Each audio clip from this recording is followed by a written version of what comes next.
ನಿಮ್ದು ಆತಂಕ ಇದೆ ನನಗೆ ಗೊತ್ತಿದೆ. ಏಜ್ ಬಾರ ಆಗ್ಬಿಡುತ್ತೆ.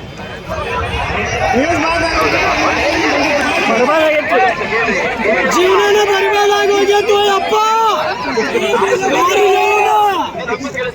ಆಮೇಲೆ ಎಲ್ಲರಿಗೂ ಹೇಳುವಂತೆ ಈಗ ಒಂದು ಏಜ್ ಬಾರುತ್ತೆ ಬಾರ ಆಗುತ್ತೆ ಅನ್ನೋ ಹೆಣ್ಣು ಕೊಡುವಲ್ರ.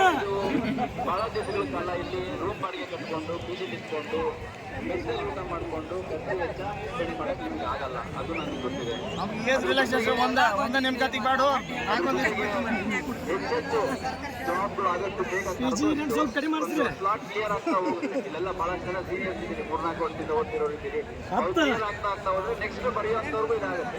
ಹಂಗಾಗಿ ಈಗ ನೋಡಿ, ಇಲ್ಲಿ ರಸ್ತೆ ಮೇಲೆ ಕುತ್ಕೊಂಡು ಪ್ರತಿಭಟನೆ ಮಾಡ್ತಿರೋರು ಯಾರು ಕರೋಡ್ಪತಿ ಮಕ್ಕಳಲ್ಲ, ಯಾರು ದೊಡ್ಡ ದೊಡ್ಡ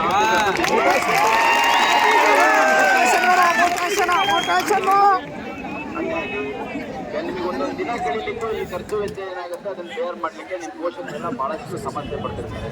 ನಾನು ಅವಾಗಲೇ ಹೇಳಿದ ಉದ್ದೇಶ ಏನಂದರೆ, ಯಾರೋ ಒಬ್ರು ಆತ್ಮಹತ್ಯೆ ಮಾಡಿಕೊಂಡು ಅವ್ರ ತಂದೆ ತಾಯಿಗಳ ಹತ್ರ ಹೋಗಿ ನೀವು ಕೇಳಿ, ಓದೇ ಬೇಕಿರ್ಲಿಲ್ಲ, ನಮಗೆ ಕೆಲಸನೇ ಬೇಕಿರಲಿಲ್ಲ, ನಮ್ಮ ಮಗ ಹಂಗೆ ಬಂದಿದ್ರೆ ಸಾಕಿತ್ತು ಅಂತ.